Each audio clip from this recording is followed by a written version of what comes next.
আপনারা দেখছেন একুশে টেলিভিশন।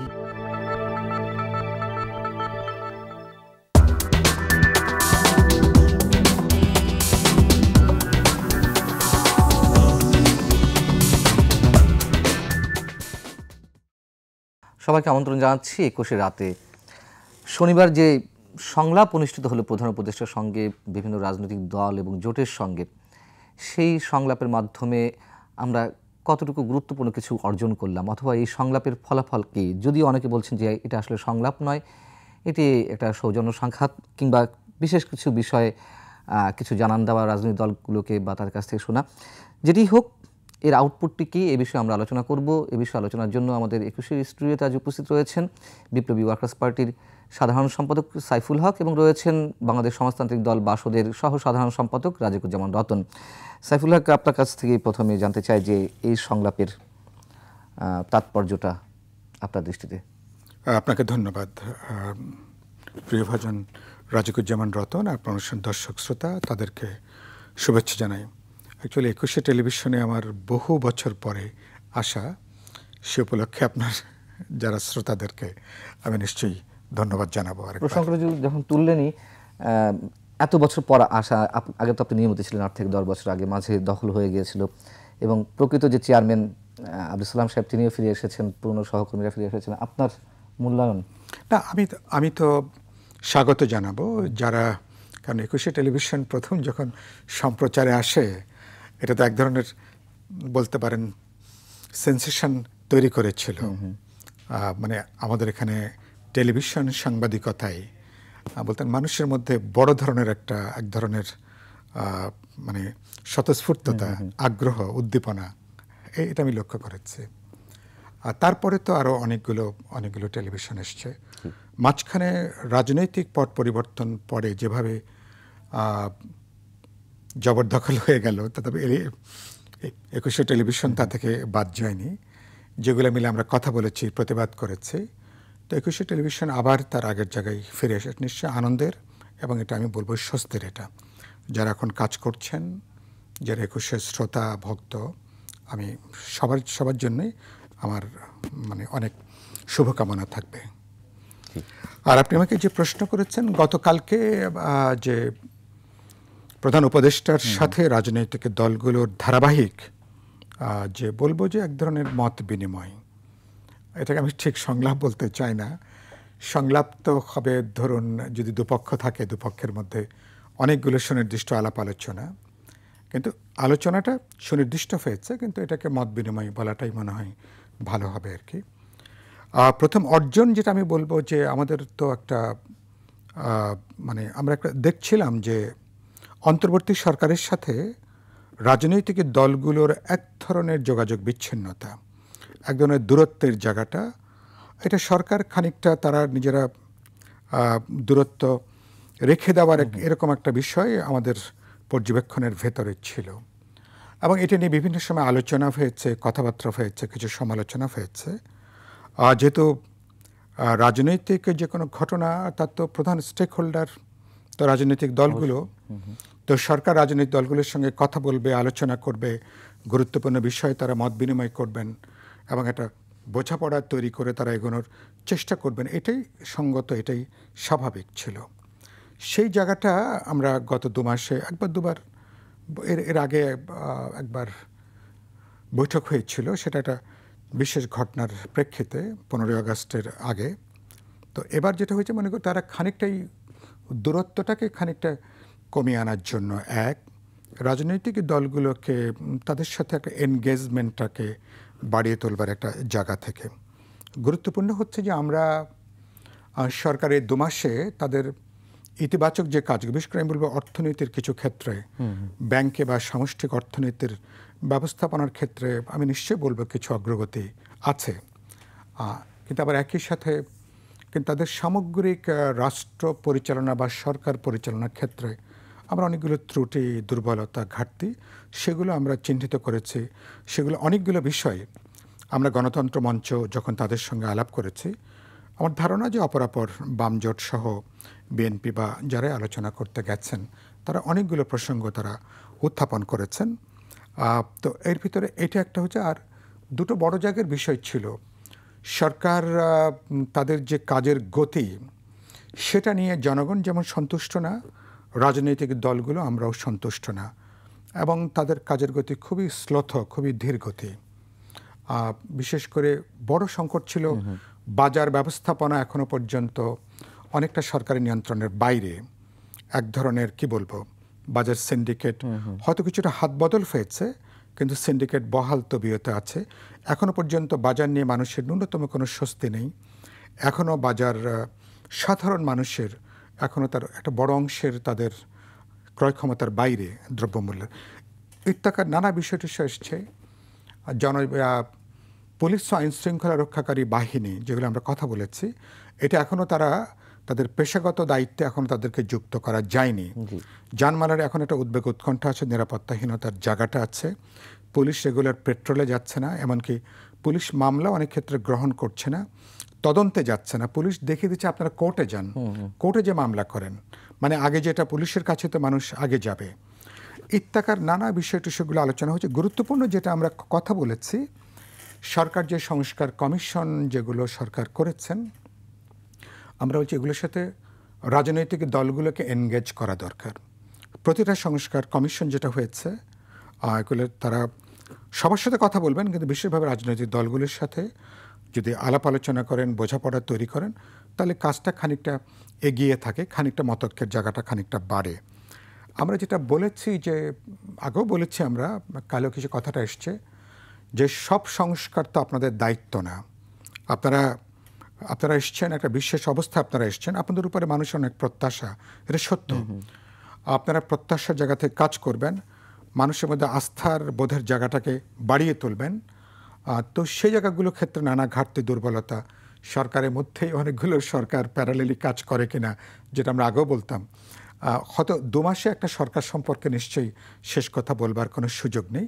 তারা কিছু বললেন, ত্রুটি আছে, ঘাটতি দুর্বলতা, প্রশাসনে এক ধরনের নৈরাজ্যের যে বিষয়টা, সেগুলো আলোচনার ভেতরে এসছে।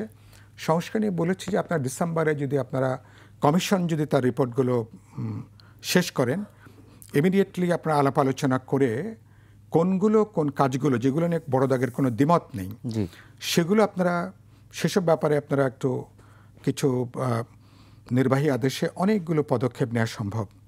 আর আমরা সবচেয়ে গুরুত্বপূর্ণ যেটা বলেছি, যে বাকি যে কাজগুলো, সংবিধান সংশোধন বলি, পরিবর্তন বলি, বা ধরুন কোনো একটা অংশ যদি পুনর্লিখনের দরকার হয়, এটা আমরা মনে করি যে নির্বাচিত জনপ্রতিনিধিরা, নির্বাচিত জাতীয় সংসদ, এটা তাদের একটা ম্যান্ডেট। এটা তারা যে, কারণ সবারই একটা পাবলিক কমিটমেন্ট আছে, সংবিধান অগণতান্ত্রিক, সাম্প্রদায়িক, ক্ষুদ্র জাতীয়তা বিদ্বেষী অনেকগুলো স্ববিরোধী জায়গা আছে, এবং একটা দলের যে স্বৈরতন্ত্রী হয়ে ওঠার প্রধান কারণ তো এই সংবিধানের 70 অনুচ্ছেদ সহ তার বিভিন্ন ধারা।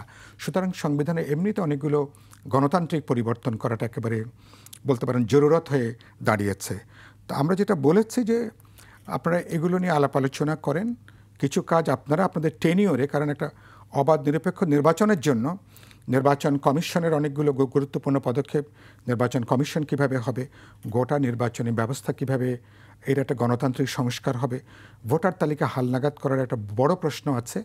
এখন এনআইডি কার্ড এখন স্বরাষ্ট্র মন্ত্রণালয়ের অধীনে, যেটাকে ইমিডিয়েটলি যেটাকে নির্বাচন কমিশনের অধীনে যেটাকে নেওয়া দরকার, এরকম অনেকগুলো গুরুত্বপূর্ণ প্রশ্ন আছে। আমরা বলেছি যে আপনি সংস্কারের আলাপ আলোচনার পাশাপাশি নির্বাচনের বিষয়ে সংশ্লিষ্ট যে বিষয়গুলো আছে, অগ্রাধিকারের মধ্যে নিয়ে সেই কাজগুলো এখন থেকে শুরু করেন, যাতে আমরা বলেছি যে ধরুন আগামী একটা যৌক্তিক সময়, মানে কি যৌক্তিক সময়, মানে আপনি কী কী কাজগুলো করবেন।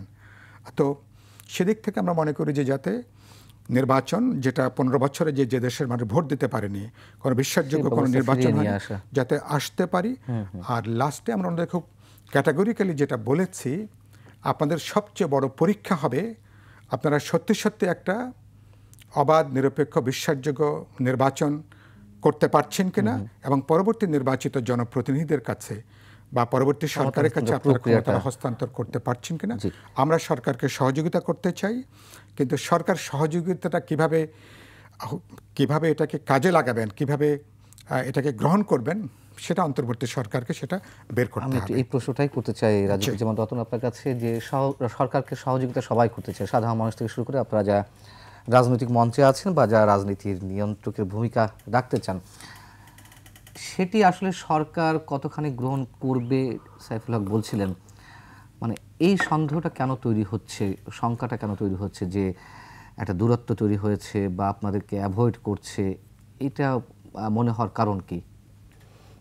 ধন্যবাদ। এই প্রশ্নটা বারবার আমাদের দেশে ফিরে আসে এই কারণে যে ক্ষমতার সঙ্গে অন্যদেরকে নিয়ন্ত্রণ করার মানসিকতাটা ওতপ্রোতভাবে যুক্ত আছে। আমার অনেক ক্ষমতা আছে মানে আমি আপনাকে নিয়ন্ত্রণ করতে পারি, আমার অনেক ক্ষমতা আছে মানে আপনাকে আমি ক্ষমতাহীন করে রাখতে পারি। ক্ষমতা মানে যে আপনার উপকার করবার ক্ষমতা, ক্ষমতা মানে যে আপনাকে পথ দেখাবার ক্ষমতা, সেটা কিন্তু আমাদের এখানে বিবেচনা হয় না। সে খুব ক্ষমতাশালী, তার মানে তাকে একটু ভয় করতে হবে। এইটা যেহেতু রাজনৈতিক ক্ষমতা যারা ব্যবহার করেছেন এই 52 বছরে, তারা মানুষের সংস্কৃতির মধ্যে এমনভাবে ঢুকিয়ে দিয়েছেন যে ওর তো দারুণ ক্ষমতা। কিন্তু এটা তো গতানুগতিক কোনো সরকার নয়, বিশেষ সেটাই বলছি, interim government। গতানুগতিক সরকার নয়, এটা যেমন ঠিক, কিন্তু এই সরকার তো একটা ধারাবাহিকতার ফল। ধারাবাহিকতার ফল মানে কি?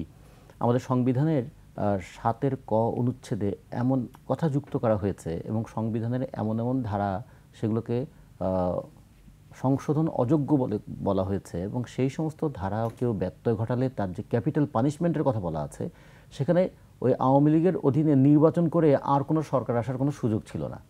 ফলে এটা ইনএভিটেবল যে কোনো একটা গণ অভ্যুত্থানের মধ্য দিয়েই আওয়ামী লীগের সরকার পতন হতে হতো। ফলে এটা মানে সংবিধানের, যদি আমরা সংবিধানটাকে বিবেচনায় রাখি তাহলে দেখব যে কথাটা বলছিলাম। তাহলে ক্ষমতাসীন দলকে সহযোগিতা করা যায় দুইভাবে। একটা হচ্ছে যে তার অংশ হয়ে যাওয়া, তার অনুগত হয়ে তাকে সহযোগিতা করা, আর একটা হচ্ছে জনগণের পক্ষে দাঁড়িয়ে প্রয়োজনীয় সমালোচনা করা। কিন্তু সমালোচনাকে সহ্য করবার মতো গণতান্ত্রিক সংস্কৃতি সবার থাকে না বলে একটা আতঙ্ক থাকে যে সমালোচনাকে শত্রুতা বলে মনে করেন কিনা।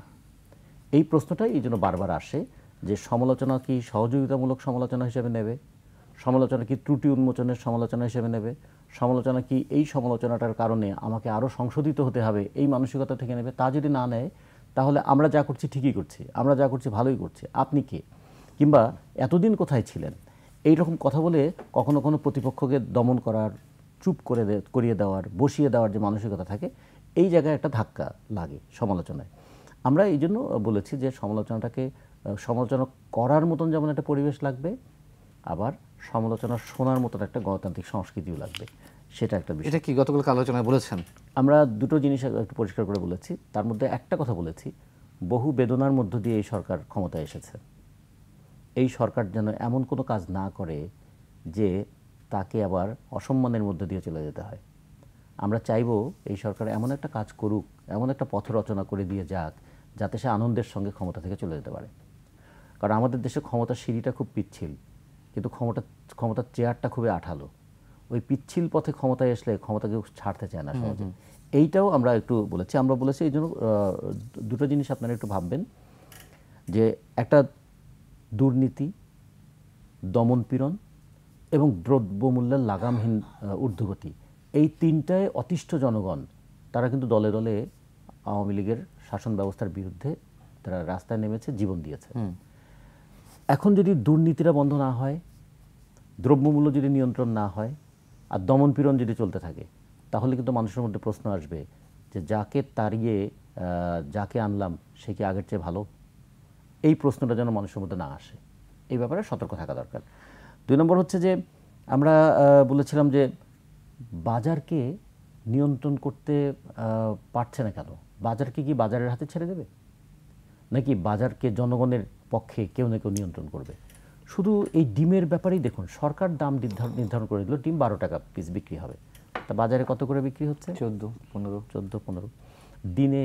শুধু ডিম, বাংলাদেশের মানুষ যে পরিমাণ ডিম খায়, দিনে গড়ে 4 কোটি পিস আমাদের ডিম লাগে। তা প্রতি পিস ডিমে যদি 2 টাকা করে বাড়তি দিতে হয় সরকার নির্ধারিত দামের চাইতো, তাহলে 8 কোটি টাকা জনগণের পকেট থেকে চলে যাচ্ছে, মাসে 240 কোটি টাকা। তো এটা কারা নেয়? এটা যদি একটু দেখি কেন এটা হবে।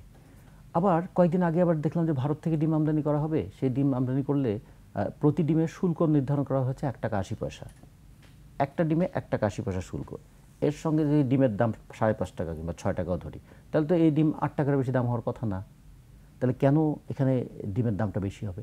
এইটা যদি জবাবদিহিতার জায়গায় আনা যায়, তাহলে কিন্তু মানুষ বুঝবে যে সরকারটা চেষ্টা করছে, সে গায়ের জোরে জিনিসের দাম কমানোর কথা বলছে না, সেটা যুক্তির জোর প্রতিষ্ঠা করতে চাইছে। এবং কোনো একটা সরকার চাইলে যেটা পারে, তার একদম জাজ্জল্যমান দৃষ্টান্ত হচ্ছে পাশের শ্রীলঙ্কা। শ্রীলঙ্কায় তো জনগণের অভ্যুত্থানের মধ্য দিয়ে রাজাপাকসে সরকার ক্ষমতাচ্যুত হলো, তারপর যারা ক্ষমতায় এলেন এবং নির্বাচনের মধ্যে দিয়ে যে বামপন্থীরা ক্ষমতায় এলো, এসে তারা তো দুটো কাজ খুবই স্পষ্ট করে দিয়েছে। একটা দ্রব্যমূল্য কমিয়ে দিয়েছে, 2 মুদ্রাস্ফীতিটাকে তারা একদম কমিয়ে দিয়েছে। বাংলাদেশের কাছ থেকেও শ্রীলঙ্কার সময় লোন নিয়েছিল, সেই লোনের টাকা পুরোটা শোধ করে দিয়েছে। কিন্তু পারছে না কেন? এই সরকারে তো বাঘা বাঘা অর্থনীতিবিদরা রয়েছেন, বাণিজ্য উপদেষ্টা, অর্থ উপদেষ্টা এবং গভর্নর খোদ আহসান এস মনসুর সাহেব, পারছে না কেন? পারার জন্য কি পদক্ষেপ নিতে হবে সেটা হচ্ছে গুরুত্বপূর্ণ। সাইফুল ভাই সেই কথাটা বলার চেষ্টা করেছেন যে পদক্ষেপটা দৃশ্যমান পদক্ষেপ হওয়া দরকার। শুধু বাঘা বাঘা অর্থনীতিবিদ থাকলে হবে না, তো প্রশাসনকে সেই অনুযায়ী কাজ করতে হবে। তো আর একটা ঘটনা দেখুন, শেয়ার বাজারে একটা চরম একটা বিপর্যয় হয়েছে আবার। কীরকম? যে 5 তারিখে 5ই আগস্ট আওয়ামী লীগ ক্ষমতাচ্যুত হওয়া, শেখ হাসিনার দেশ থেকে পালিয়ে যাওয়া, তারপরে হঠাৎ করে শেয়ার বাজারটা চাঙ্গা হয়ে গেল, চাঙ্গা হয়ে আবার শেয়ার বাজার পড়ে গেল। শেয়ার বাজার এই যে কৃত্রিম উল্লম্ফন এবং আবার যে পতন, এর পিছনে কি কারসাজি নাই? আগের লোক তারা কি তাদের সবকিছু ভুলে গেছে? ফলে বাজার নিয়ন্ত্রণ করে যে সিন্ডিকেট, দ্রব্যমূল্যের ঊর্ধ্বগতি বাড়ায় যে ব্যবসায়ীরা, শেয়ার বাজারকে ম্যানিপুলেট করে যারা, সেই মানুষগুলো থাকলে, শুধুমাত্র মাথার উপরে একজন বড় অর্থনীতিবিদ বসে থাকলে কিন্তু তিনি সবকিছু সমাধান করতে পারবেন না। ফলে দায়বদ্ধতা এবং জবাবদিহিতা প্রশাসনের সমস্ত স্তরে নিশ্চিত করতে হবে। এই সরকারের কাছে মানুষের কিন্তু প্রত্যাশা হচ্ছে এইটা, তিনি আমাদের দেশটাকে ইউরোপও বানিয়ে দেবেন অথবা বেহেস্ত বানিয়ে দেবেন। আওয়ামী লীগ একবার ইউরোপ বানিয়েছিল, একবার বেহেস্ত বানিয়েছিল। আমরা ইউরোপেও যেতে চাই না, বেহেস্তেও থাকতে চাই না, আমরা বাংলাদেশেই থাকতে চাই এবং স্বস্তিতে থাকতে চাই। সেটা করার জন্য কি কি কাজ করা দরকার, তার বলছে যে একটা ট্রেন্ড সেটিং করা, একটা পথ রচনা করে দিয়ে যাবেন এবং একটা রোড ম্যাপ থাকবে যে আমরা এই রোড ম্যাপটা করলাম। আমরা গতকাল এই দুটো কথা বলেছি যে দ্রব্যমূল্য নিয়ন্ত্রণের উদ্যোগ নিন, দমনপীড়নের নানা ধরনের দৃষ্টান্ত আমরা দেখছি, নানা ধরনের সাম্প্রদায়িক উন্মাদনা হামলাও দেখছি, মাজার ভাঙ্গা এবং বাজার দখল দুটোই আমরা দেখেছি। এগুলো এদেশের মানুষ দেখতে চায় না। ফলে সরকার যে একটা আছে, সরকার থাকবে এই কারণে জনগণের উপর নিপীড়ক হিসেবে নয়, সরকার থাকবে জনগণের অধিকার রক্ষা করার একটা প্রতিষ্ঠান হিসাবে, সেটা আমরা দেখতে চেয়েছি। সাইফুল হক, নির্বাচন প্রসঙ্গে আবার একটু ফিরে আসি। যিনি শেষ করলেন রাজিকুজ্জামান রতন যে বক্তব্য দিয়ে, যে রোডম্যাপটা কেন ঘোষণা করা হচ্ছে না সরকারের পক্ষ থেকে? ধোঁয়াশাটা আসলে কোথায়? প্রথমত এটার উত্তর মনে হয় সরকারে যারা আছেন তাদের পক্ষে ভালো দেওয়া সম্ভব। আপনাদের কি মনে হয় কিন্তু সংকটটি কোথায়? হ্যাঁ, আমরা যেটা আমরা যদিও জানি যে প্রধান উপদেষ্টা প্রেস সচিব তিনি বলেছেন যে সংস্কার বিষয়ে যে গঠিত কমিশনগুলো তারা কাজ করবে, কাজ করার পরে 31 ডিসেম্বরের মধ্যে রিপোর্ট দেবে, সেই রিপোর্টের ভিত্তিতে তারপরে সরকার বলতে পারবে যে, এবং আপনাদের সাথে যে আলোচনা করা হবে কমিশনের যারা রয়েছেন, তারপরে রোডম্যাপ ঘোষণা করা হবে কবে নাগাদ নির্বাচন হতে পারে। এখানে কি কোনো গ্যাপ রয়ে যায়? গ্যাপের জায়গাটা হচ্ছে যে প্রথমত সরকারের মধ্যে বা সরকারের চারিপাশে যারা আছেন, আমি এটা গত 1-1.5 মাস ধরে, মাসখানেক ধরে কথাটা বলে আসছি, তাদের মধ্যে কারো কারো চিন্তা বা সরকার একদম উস্কানিও দেওয়া হচ্ছে নানাভাবে, যে আপনারা শুধু 1-2 বছর কেন, আপনারা 3 বছর 4 বছর 5 বছর থেকে যান বা আরও একটু বেশি সময় থাকেন, কারণ এ পর্যন্ত যে পরিমাণ আবর্জনা জমেছে, সুতরাং এটাকে আবর্জনাটা পরিষ্কার করার জন্য তো 1-2 বছর 3 বছর যথেষ্ট না, আর আপনাদের তো অনেকগুলো সংস্কার করতে হবে। সংস্কারগুলো শেষ করার পরে তারপরে আপনারা নির্বাচনের কথাটা বিবেচনার মধ্যে নেন। তো সংস্কার যদি একটা চলমান প্রক্রিয়া হয়, আজকে যেটাকে মনে করছেন দরকার, 2 বছর পরে মনে হতে পারে এটা অবসলেট, আমার নতুন বিধিবিধান দরকার, নতুন পদক্ষেপ দরকার, নতুন একটা উত্তরণের জন্য আমার অন্য কোনো প্রস্তাবনা আছে, আমার কোনো ডিরেকশন আছে, হয়তো সে জায়গায় যাওয়ার দরকার হবে। তো এই ধরনের নানা উস্কানি আছে। আর তো ফলে যে কথাটা আমরা সরকারের মধ্যে কিছুটা দোলাচল আছে, কিছুটা সিদ্ধান্তহীনতা আছে, আর কিছুটা অস্পষ্টতাও আছে। আর সেটা এই কারণের জন্য যে এখনো পর্যন্ত তারা তাদের টেনিওরে কী কী কাজগুলো তারা করতে চান বা কোনগুলো তাদের এখতিয়ারের ব্রডলি এখতিয়ারের মধ্যে পড়ে, এ ব্যাপারে সম্ভবত এখনও তারা পুরোপুরি গুছিয়ে উঠতে পারেননি, চিন্তার দিক থেকে অথবা মানসিকভাবে বা পরিকল্পনা গ্রহণের দিক থেকে। এখন যেটা দাঁড়ালো সর্বশেষ কথাটা, যে এই যে 5টা বা 6টা কমিশন যেটা হচ্ছে, বাই ডিসেম্বর 31 কমিশন তার রিপোর্টগুলো শেষ করার পরে, এরপরে তারা আবার রাজনৈতিক দলগুলোর সঙ্গে আবার বসবেন, কথা বলবেন, আলোচনা করবেন, গুরুত্বপূর্ণ অন্যান্য স্টেক হোল্ডারদের সাথেও আলোচনা হবে। এরপরে ঠিক হবে যে কোনগুলো তাদের টেনিওরে, তাদের এই 2 মাস 4 মাস 6 মাসের মধ্যে কোন কাজগুলো তারা করতে পারেন, আর কোনগুলো ভবিষ্যতের। তো সেটা কিন্তু পরবর্তী কোনগুলো ভবিষ্যৎ নির্বাচিত সরকার বা নির্বাচিত জনপ্রতিনিধি বা পার্লামেন্ট করবে, এই জায়গাটা নিয়ে একটু এখনও বলতে পারেন যে কিছুটা, আমার ধারণা যে কিছুটা সংশয় সন্দেহের জায়গাটা আছে।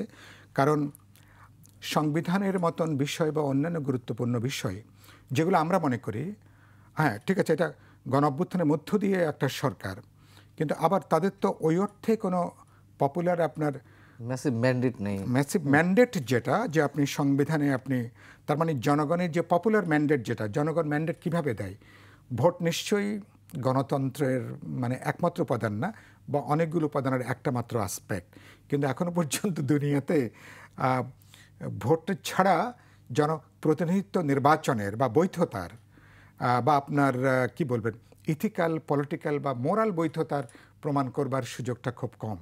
এমনকি ইনসারেকশনের মধ্য দিয়ে, মানে বিপ্লবী অভ্যুত্থানের মধ্য দিয়ে যেসব রাষ্ট্র ধরুন বিপ্লব হয়েছে, রাষ্ট্র বিপ্লব সম্পন্ন হয়েছে, তাদেরকেও একটা পর্যায়ে যেয়ে কিন্তু নির্বাচনে সেখানে কিন্তু যাওয়াটার প্রয়োজন হচ্ছে। অর্থাৎ মানুষ কিন্তু আপনাকে অনিশ্চিত সময়ের জন্য, আমি ইতিমধ্যে বহুবার বলেছি, যে ক্ষমতার কোনো জ্যোতিরেখা নেই, কোনো দাড়ি নেই, কোনো বেড নেই, কোনো চৌহদ্দি নেই, অনিশ্চিত যাত্রা, সেই ক্ষমতা কিন্তু যে কোনো সময় পথ হারাতে পারে, যে কোনো সময় কিন্তু বিপজ্জনক খাদেও কিন্তু পড়তে পারে। সেজন্য ওই যে বললাম, তাদেরকে ঠিক করা দরকার যে আমরা একেবারে সাময়িক সময়ের জন্য এসছি। একটু রাজুকুজ্জামান রতন যেটা বললেন, আমরা এখন তাদেরকে সবাই মিলে সর্বাত্মক সহযোগিতা করছি। দিজ আর দ্য থিংস, আপনারা 16 বছরের আবর্জনাটা খানটা পরিষ্কার করেন, এরপরে ঘরটাকে পুরোপুরি ভেঙে ফেলতে হবে, নাকি এখানে ঘরটাকে বাকিটা কিভাবে সংস্কার করব, সেটার জন্য কিন্তু রাজনৈতিক দল লাগবে, নির্বাচিত জনপ্রতিনিধি লাগবে, পার্লামেন্ট লাগবে, বা ভবিষ্যৎ নির্বাচিত সরকারটা লাগবে। তো সব আপনি ভবিষ্যৎ সরকারের দায়িত্বটা যদি আপনার কাঁধে নিয়ে নেন, মানে এটা কিন্তু ব্যাকফায়ার করবার কিন্তু আশঙ্কা আছে। সেজন্য ওই যে বললেন না, সরকারের যে দ্বিধা দলাচল কারণে, এই কারণের জন্য নানাভাবে হয়তো ভেতরে বাইরে থেকেও বহু ইন্ধন কাজ করতে পারে। আমি আশা করব যে সরকার কোনো ইন্ধনে তারা পা দেবেন না, কোনো উস্কানিতে তারা পা দেবেন না।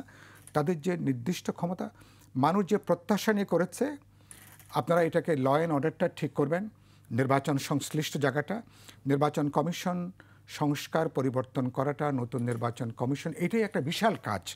ভোটার তালিকাকে এটা হালনাগাদ করা সত্যি সত্যি ভালোভাবে, এটা একটা বড় কাজ। আপনি টোটাল প্রশাসন, বিচার বিভাগ যেগুলো নির্বাচনের সাথে যেগুলো যুক্ত, এগুলো সরকারের যদি প্রায়োরিটির মধ্যে থাকে, যদি বোঝাপড়া থাকে, তাহলে সমস্যা হবে না। যদি মনে হয় যে কোনো না কোনোভাবেই তারা ক্ষমতাকে তারা প্রলম্বিত করতে চান, তারা দীর্ঘায়িত করতে চান, তাহলে সন্দেহ অবিশ্বাসটা কিন্তু জন্ম নেবে। তাহলে এখন যে সহযোগিতার প্রশ্ন, তখন কিন্তু বিরোধিতার প্রশ্ন কিন্তু উঠে আসতে পারে। আমি আশা করি ও পর্যায়ে সরকার যাবে না। এখানে প্রবীণ অভিজ্ঞ লোকজন আছেন, যারা ব্যক্তি জীবনে যাদের বহু ধরনের যাদের স্বীকৃতি আছে, তারা স্ব জায়গাগুলোতে তারা এই জায়গাটা বিবেচনার মধ্যে নিয়ে সবাইকে যুক্ত করে এই জায়গাটা যাবেন। আমি আশা করি এই সরকার ব্যর্থ হবে না। ফলে আমরা নিশ্চয়ই সেই আশাবাদ তো সবারই, ব্যর্থ হলে বাংলাদেশ অনেক বড় ধরনের পে করতে হবে। রাজুকুজ্জামান রতন, আপনার কাছে প্রশ্ন থাকবে যে গতকাল শনিবার আপনারা যে 7টি রাজনৈতিক দল বা জোট, এই মতবিনিময় সভা বলি আর সংলাপ বলি, যাই বলি না কেন, অংশ নিয়েছেন, তার মধ্যে শুধুমাত্র জামাত ছাড়া, আমার যদি ভুল না হয়, আর সবাই যত দ্রুত সম্ভব একটি গ্রহণযোগ্য সংস্কারের মাধ্যমে যত দ্রুত সম্ভব নির্বাচন চাচ্ছেন। এখানে যারা বিরোধিতা করছেন, আমি কাউকে নাম মেনশন না করে বলতে চাই, লাভটা কি, বা তারা কেন বিরোধিতা করছেন, যারা আপনারা যত দ্রুত সম্ভব নির্বাচন চান তাদের সাথে? আমি এই প্রশ্নটা উত্তর আপনার কাছে নেব একটা বিরতির পরে। দর্শক, একটা ছোট্ট বিরতি, ফিরছি খুব শিগগিরই।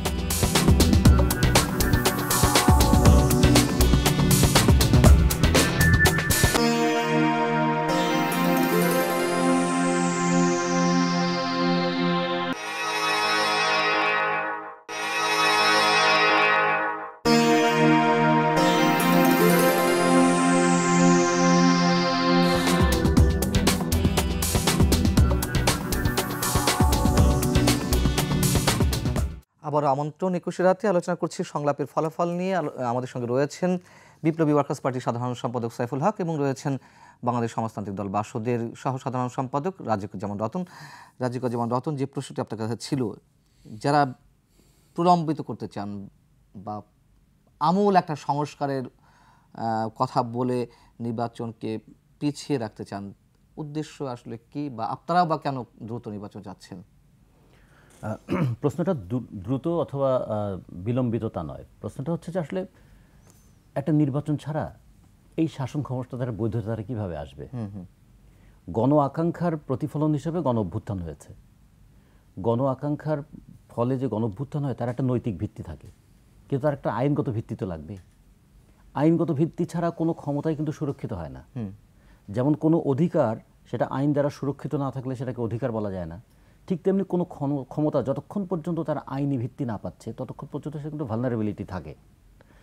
এখন আমাদের সুপ্রিম কোর্ট বলেছেন যে এটা গণ আকাঙ্ক্ষার প্রতিফলন হিসেবে এই সরকার এসছে, এটাকে তারা নৈতিক ভিত্তি দিতে পারেন, কিন্তু এটাকে অবশ্যই একটা পার্লামেন্টারি প্রসেসে তাকে তো সংবিধান সম্মত করতে হবে। সংবিধানের একটা ধারাবাহিকতা তো রক্ষা করতে হবে। দীর্ঘদিন একটা অসাংবিধানিক যদি সরকার থাকে তাহলে নানা ধরনের জটিলতা তৈরি হতে পারে এবং নানা ধরনের মানে অনিরসনীয় সংকটও তৈরি হয়ে যেতে পারে। যে কারণে আমি মনে করেছি যে জনগণের আকাঙ্ক্ষা কী ছিল, তাদের দৈনন্দিন জীবনের সমস্যা থেকে একটা আকাঙ্ক্ষা তৈরি হয়েছিল, আর রাজনৈতিক সংকট থেকে একটা আকাঙ্ক্ষা তৈরি হয়েছিল। তা রাজনৈতিক সংকট থেকে আকাঙ্ক্ষাটা কি, যে 2014 সালের নির্বাচন তারা ভোট দিতে পারেনি, 2018 সালে দিনের ভোট রাতে হয়েছে, 2024 সালে কি ভোট হয়েছে এটা তো আমরা জানি যে কার সঙ্গে কার প্রতিদ্বন্দ্বিতা হয়েছে, বলা হচ্ছে আমি আর ডামি প্রতিদ্বন্দ্বিতা হয়েছে। ফলে মানুষ বলেছিল এমন একটা নির্বাচন পদ্ধতি হোক মানুষ যেন তার ক্ষোভের কথা বলতে পারে, তার আকাঙ্ক্ষার কথা বলতে পারে, তার প্রত্যাশার কথা বলতে পারে এবং তার পছন্দের প্রতিফলন ঘটাতে পারে নির্বাচনের মধ্য দিয়ে। সেজন্য একটা সুষ্ঠু অবাধ গ্রহণযোগ্য নির্বাচন লাগবে এবং সেটা করতে গেলে দলীয় সরকারের অধীনে নির্বাচনটা সুষ্ঠু হবে না, তত্ত্বাবধায়ক সরকারের অধীনে অথবা অন্তর্বর্তীকালীন কোনো একটা সরকারের অধীনে নির্বাচনটা করতে হবে। এইটুকু কাজ করার জন্য যে সংবিধানের যে ধারাগুলোতে একটু সংশোধন করা দরকার সেইটা করে একটা জনপ্রতিনিধিদের হাতেই ক্ষমতাটা দিয়ে দেওয়া উচিত, যাতে দেশটা পরিচালনা করবে জনগণ তার প্রতিনিধিত্বের দ্বারা। আমাদের এখানে একটা খুব প্রবণতা তৈরি হয়েছিল গণ অভ্যুত্থানের পরেই, যে একটা সমস্ত কিছুকে বিরাজনীতিকরণ করে ফেলার প্রবণতা। হঠাৎ করে কথা আসলো শিক্ষা প্রতিষ্ঠানে ছাত্র রাজনীতি বন্ধ করে দেওয়া হবে, রাজনৈতিক দলগুলো এতদিন কিছুই করতে পারে নাই, ফলে কেউ না কেউ সেটা করে দিয়েছে। তখন একটা প্রশ্ন এসেছিল যে বিরাজনীতিকরণ একটা জাতির জন্য ভয়ঙ্কর একটা অমানিসার যুগ নিয়ে আসতে পারে। ফলে রাজনৈতিক দলকে তার যতই দুর্বলতা থাকুক তাকে প্রশ্নের মধ্যে পড়তে হবে, তাকে জবাবদিহির মধ্যে পড়তে হবে। ছোট্ট একটা উদাহরণ দিয়ে দেখুন, আওয়ামী লীগের নেতারা এবং আওয়ামী লীগের নেত্রী শেখ হাসিনা যে পরিমাণ সমালোচনার মুখে পড়েছেন, আওয়ামী লীগকে এই সময় ফ্যাসিস্ট হয়ে ওঠার ক্ষেত্রে যে প্রশাসন, যে পুলিশ সহযোগিতা করেছে, তারা কি সেই সমালোচনার মধ্যে পড়েছে? তাহলে প্রশ্নটা কি, যে এখন তো কেউ আর জাদুমন্ত্রে ফ্যাসিস্ট হয়ে যায়নি, তার তো একটা প্রশাসন যন্ত্র ছিল, তার একটা পুলিশি ব্যবস্থা ছিল, এমনকি তার সামরিক ব্যবস্থাপনাও ছিল। কেউ কোনো সমালোচনার মধ্যে পড়ছে না। তার মানে কি, যে যতই আঘাত আসুক সেটা আসবে শুধু রাজনৈতিক দলের উপরে। আমরা মনে করি প্রত্যেককে জবাবদিহির মধ্যে আসতে হবে, ইনক্লুডিং নির্বাচন কমিশন। যে নির্বাচন কমিশন একটা এইরকম অগণতান্ত্রিক নির্বাচন, অগ্রহণযোগ্য নির্বাচনকে বৈধতা দিল, সেই নির্বাচন কমিশনের শুধুমাত্র ইন্টিগ্রিটি নিয়ে প্রশ্ন তুলব তা না, তার উপর যে সংবিধান সম্মত দায়িত্ব দেওয়া হয়েছে সেই দায়িত্বকে সে অসম্মান করেছে। যেমন করে আমরা বলতে চাই যে আইন শৃঙ্খলা পরিস্থিতির অবস্থাটা আগের মতো কোনো কোনো জায়গায় একই রকম আছে, কীরকম আওয়ামী লীগ সরকারের আমলে অজ্ঞাতনামা আসামি দিয়ে নানা ধরনের মামলায় জর্জরিত করে ফেলা হতো। তা আমরা এখন বলেছি আচ্ছা এস আলমের বিরুদ্ধে তো খুনের মামলা দেওয়ার দরকার নাই, তার বিরুদ্ধে দিতে হবে তিনি কিভাবে অর্জন করেছেন, কিংবা সালমান রহমানের বিরুদ্ধে তো আর খুনের মামলা দেওয়ার দরকার নেই। ইভেন শেখ হাসিনার বিরুদ্ধে তো খুনের মামলা দেওয়ার দরকার নেই, শেখ হাসিনার বিরুদ্ধে বলতে হবে তিনি একজন প্রধানমন্ত্রী হিসেবে শপথ ভঙ্গ করেছেন, এই অপরাধ হচ্ছে সবচেয়ে বড় অপরাধ। এই ধরনের যদি যে অপরাধে তিনি অপরাধী সেই অপরাধের জন্য যে মামলা হয়, ভবিষ্যতেও যারা আসবেন তারা কিন্তু আর ওই গণহত্যা পর্যায়ে পড়ে তা অভিযোগ সেটা প্রমাণিত হবে। কিন্তু প্রথমত তাকে এইটা প্রমাণ করতে হবে যে আপনি তো প্রধানমন্ত্রী ছিলেন, আপনি শপথ নিয়েছিলেন। একজন প্রধানমন্ত্রী, একজন মন্ত্রী তার শপথের অমর্যাদা করলে সেইটার জন্য ক্যাপিটাল পানিশমেন্ট হওয়া উচিত, কারণ খুন তো প্রমাণ করতে হয়।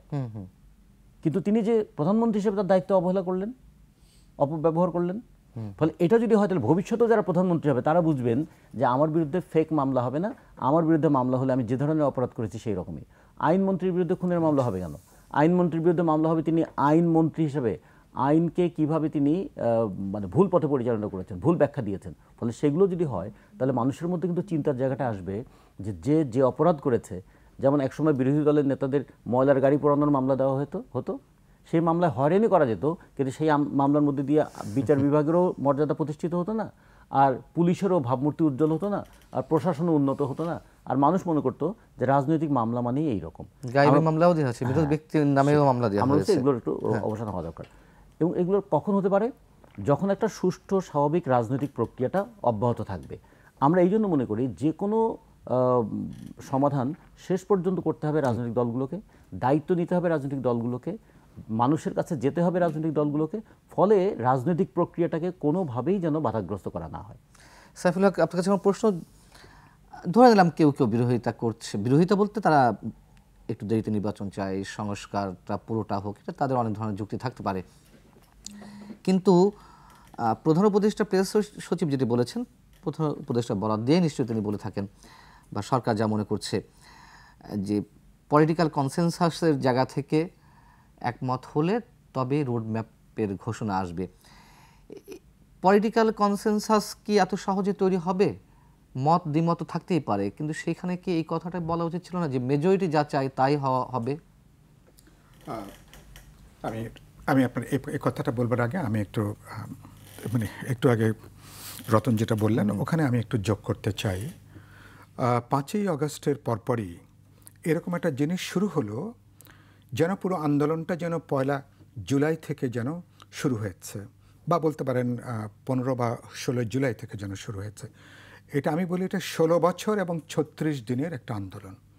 16 বছরের সকল বিরোধী রাজনৈতিক দলগুলো তারা প্রাণপাত, তাদের যে সংগ্রাম, জানবাজি যে লড়াই, হাজার হাজার মামলা, লক্ষ লক্ষ মানুষ আসামি, সেখানে গুম, খুন, মামলা, জেল, হাজার হাজার মানুষ জেলখানায়। আমি নিজেও তো 15 বছর মিনিমাম 7 বার 8 বার আহত হয়েছে, আমাকে হাসপাতালে যেতে হয়েছে 4 থেকে 5 বার। আমাদের অসংখ্য নেতাকর্মীরা, বাম জোটের, এখন আমরা যারা গণতন্ত্র মঞ্চ করছি, বা বিভিন্ন আর বিরোধী দলকে তো আছেই, বিএনপির ধরুন হাজার হাজার এই সংখ্যাটা। তো তার মানে ইতিহাসটা, তার মানে আপনি যখন আপনি উপস্থাপন করছেন এবং আবার যখন আপনি বলেন যে বাংলাদেশের, তাহলে আপনি যখন আপনি অর্থাৎ 1 জুলাই থেকে আপনাকে সব কিছু শুরু করছেন, তো এটার এবং এটা এই চিন্তার ধরনটা খুবই আত্মঘাতী। যেমন আমাদের মুক্তিযুদ্ধের যে অর্জনটা ছিল, মুক্তিযুদ্ধ এবং তার জায়গাটা, সেখান থেকে আমার প্রোক্লামেশন অফ ইন্ডিপেন্ডেন্স, 72-এর সংবিধান, এটা নিয়ে সমালোচনা আছে, তার সীমাবদ্ধতা নিয়ে, কিছু স্ববিরোধিতা নিয়ে কথাটা আছে। কিন্তু আপনি পুরোটা যদি আপনি এটা মনে করেন যে ধরুন আওয়ামী লীগের দুর্বৃত্তপনা বা শেখ হাসিনার নেতৃত্বে বিগত সরকারে তাদের অপরাধ, তাদের ফ্যাসিজম, তাদের গুম খুনের রাজনীতি, তার সাথে যদি মুক্তিযুদ্ধকে যদি আপনি ইকুইট করে দেখেন, তাহলে এটা কিন্তু খুবই বিপজ্জনক, কিন্তু খুব বিপজ্জনক প্রবণতা। সুতরাং এগুলো যারা চিন্তা করছেন এবং এগুলো নতুন ডিসকোর্সের নাম করে, বাস্তবে কিন্তু আপনি কিন্তু আবার আওয়ামী লীগ যেভাবে একটা ইতিহাসকে বিকৃত করেছে, বিভিন্ন সরকারের সময় যারা ছিল তারা যেমন বিকৃত করেছে, এখন আবার নতুন আরেকটা ট্রেন্ড উনি উল্লেখ করলেন রতন, যে প্রথম দিকে শুরু হয়েছে না কোনো রাজনীতি থাকবে না, আর মানে শিক্ষাঙ্গনগুলোতে বাংলাদেশের বিশ্ববিদ্যালয়গুলো হচ্ছে রাজনীতির সূতিকাগার, মতাদর্শের, রাজনৈতিক চিন্তার, আলোচনার, সংস্কৃতি নির্মাণের, ভবিষ্যৎ নেতৃত্বের জন্য। এবং এটা একেবারে ব্রিটিশ আমল থেকে শুরু করে আমাদের 52 থেকে শুরু করে এ পর্যন্ত এই যে যারা এটা বলছেন, মানে এটাও এক ধরনের রাজনীতি। তার মানে আপনি বিদ্যমান সরকারের থেকে, সরকারের প্রত্যক্ষ পরোক্ষ বহু ধরনের ইন্ধন কাজ করে আপনি যেটা শুরু করছেন, এটা আরেকটা রাজনীতি। সুতরাং এগুলো বলবার ক্ষেত্রে তা আমরা কোনো বিরাজনীতিকরণের কোনো প্রক্রিয়াকে ডিরেক্টলি ইনডিরেক্টলি এগুলোকে সমর্থনের কোনো প্রশ্ন বা কোনো সুযোগের জায়গাটা নাই। ভালো যে যত দিন যাচ্ছে, মানে এই জায়গা থেকে তারা কিছু বেরিয়ে আসছেন, এবং যারা এটা বলছেন তারা নিজেরাও এখন একটা রাজনৈতিক প্রক্রিয়ার মধ্য দিয়ে, তারা নিজেরাও একটা রাজনৈতিক প্ল্যাটফর্ম বা উদ্যোগের মধ্যে তারাও আসছেন। কারণ দিন শেষে রাষ্ট্র তো একটা রাজনৈতিক প্রতিষ্ঠান, তাহলে রাষ্ট্রকে লিড করার জন্য তাহলে এখানে রাজনীতি লাগবে, তৎপরতা লাগবে, পলিটিক্যাল ডিসকোর্স লাগবে, পলিটিক্যাল পার্টি লাগবে, ইডিওলজি, পলিটিক্স, তার কর্মসূচি, organisation, there are lot of things, এবং তার একটা মতাদর্শিক সাংস্কৃতিক বাতাবরণের প্রশ্ন আছে। আরেকটা গুরুত্বপূর্ণ কথা বলতে চাই যে শুরুতে আপনি একটু আগে বললেন না, এখানে কিছু দল আছেন যারা সরকারকে প্রলম্বিত করতে চান। মনে হচ্ছে যে এর মধ্য দিয়ে এক ধরনের তাদের যারা 16 বছরে যাদেরকে আমরা কোনো রাজপথে দেখিনি, এটা শুধুমাত্র সরকারের দমন পীড়নের জন্য না, নানা কারণে তারা সরকারের বেনিফিশিয়ারি ছিলেন ডিরেক্টলি ইনডিরেক্টলি, তারা এখন 5ই আগস্টের পরে সবাই এখন তারা হাজির। আমি এটা ক্যান্টনমেন্টের প্রথম দিন দেখেছি, বঙ্গভবনে দেখলাম ওই মানে কি বলে 5 তারিখে, এরপরও এটা দেখে আসছে।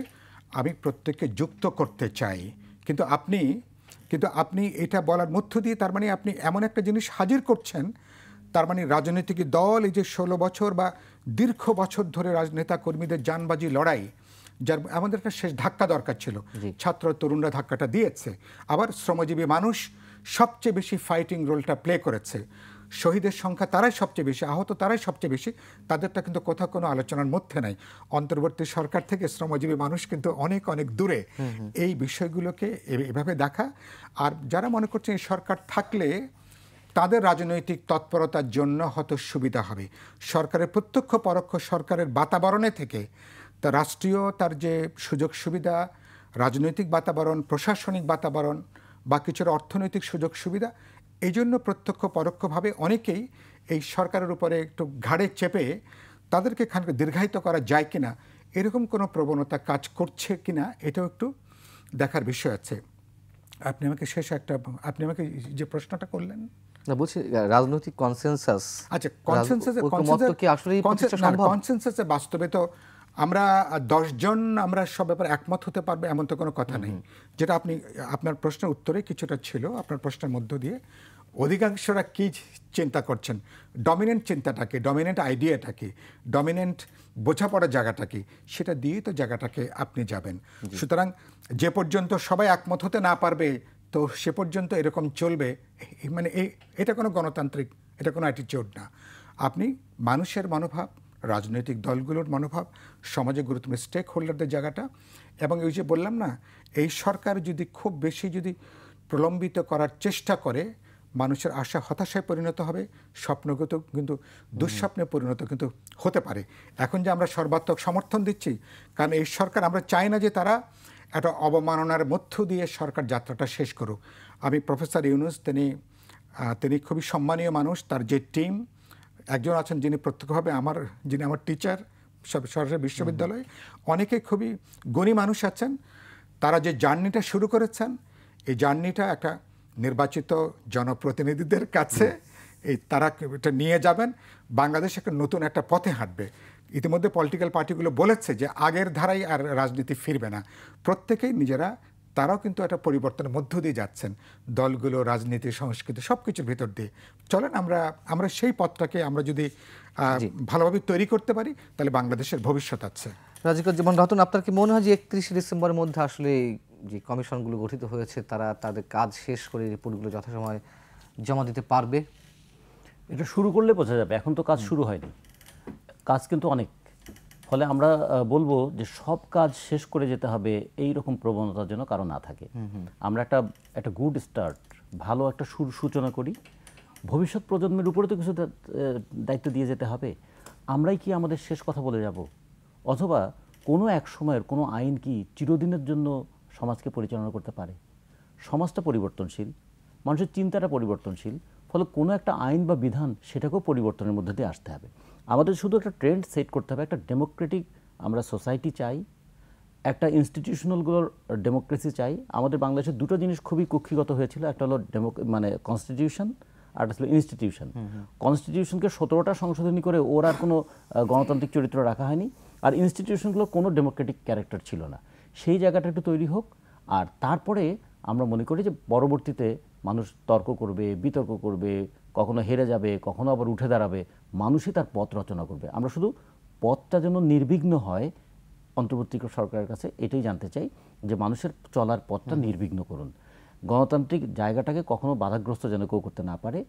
আর যেটা আমরা সবচেয়ে বড় যে আকাঙ্ক্ষাটা চাই, যে ক্ষমতার হাত বদল তো বহুবার মানুষ দেখে, জনগণের ভাগ্য বদলটাও যেন দেখে।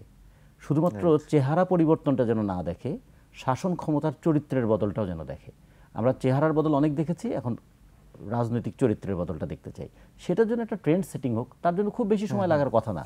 আর কেউ যদি মনে করে সব শেষ হওয়ার পরে নির্বাচন হবে, তখন মনে করতে হবে যে এই বক্তব্যের মধ্যে অথবা এই উদ্দেশ্যের মধ্যে কিছুটা সন্দেহ আছে, কিছুটা অসততা আছে এবং কিছুটা আনহিস্টোরিক, মানে অনৈতিহাসিক। ইতিহাসে কখনো কেউ সব কিছু শেষ করে তারপরে শুরু করতে পারেনি।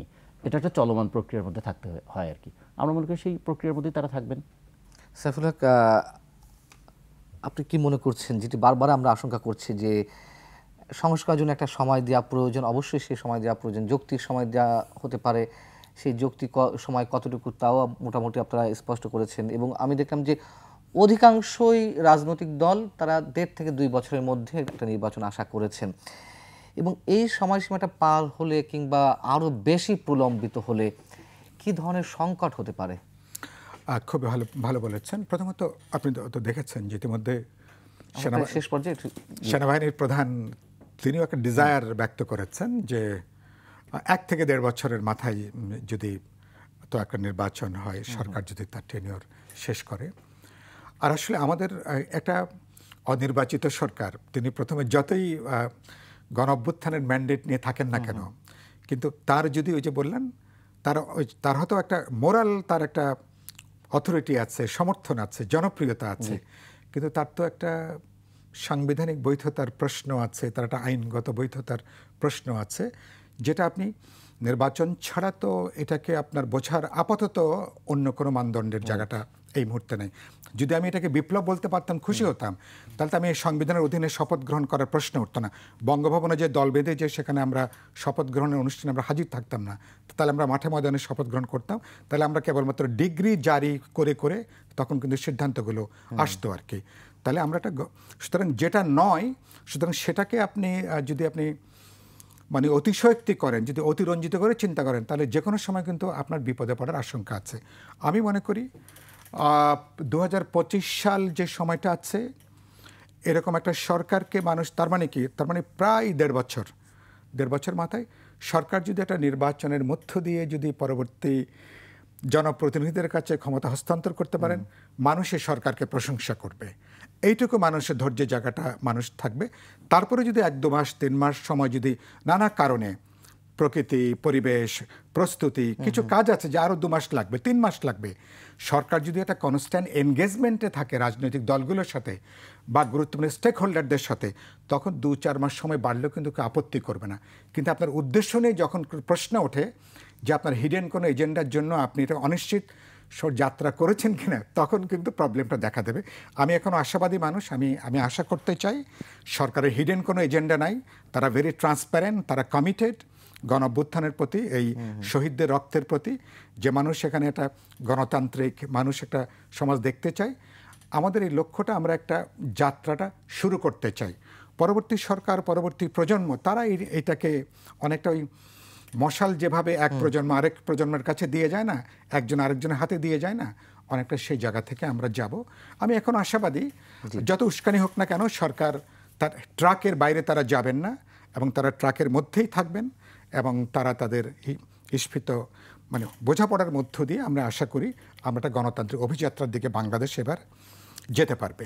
রাজিকুল জীবন রতন, আপনার শেষ মন্তব্য শেষ করবো আমরা। গণতন্ত্রের সবচেয়ে বড় সৌন্দর্য হচ্ছে পরমত সহিষ্ণুতা, আর গণতন্ত্রের সবচেয়ে বড় শক্তি হচ্ছে জবাবদিহিতা। ফলে সৌন্দর্যটাও চাই, জবাবদিহিতাটাও চাই, শক্তিটাও চাই। সেই কারণে একটা সুষ্ঠু, অবাধ, গ্রহণযোগ্য নির্বাচনের জন্য প্রয়োজনীয় পরিবেশটা তৈরি করা। 2 নম্বর হচ্ছে যে সমস্ত প্রতিষ্ঠান, প্রশাসনিক প্রতিষ্ঠান এবং পুলিশ, তাদের একটা জবাবদিহির জায়গা তৈরি করা। আমাদের এখানে সংবিধানের 20 নম্বর অনুচ্ছেদে আছে অনুপার্জিত আয় ভোগ করা যাবে না। ফলে এই বিধানটাকে কার্যকর করা, যে আয় তারা করেন তার চাইতে বেশি বিলাসী জীবন যাপন করেন যারা, সেগুলোকে সব কিছুকে আইনের আওতায় নিয়ে আসা। মানুষ যেন বুঝতে পারে আমার ট্যাক্সের টাকার অপব্যবহার হয় না, আমার ভোটটা অন্যায় কাজে ব্যবহৃত হয় না, আমার ট্যাক্সের টাকা দিয়ে আমি সর্বাধিক সন্তুষ্টি পাই, আর ভোটটা যাদেরকে দিয়েছি তারা আমার পক্ষে কাজ করেছে। এরকম একটা পরিবেশ তৈরি করার জন্য যতটুকু সংস্কার করা দরকার ততটুকু সংস্কার করেই একটা নির্বাচনের পথে এই দেশটাকে নিয়ে যেতে হবে। অনেক ধন্যবাদ রাজিকুজ্জামান রতন, ধন্যবাদ সাইফুল হক আপনাকেও। দর্শক শেষ করছি, নিশ্চয়ই ভালো থাকবেন, দেখা হবে, শুভরাত্রি।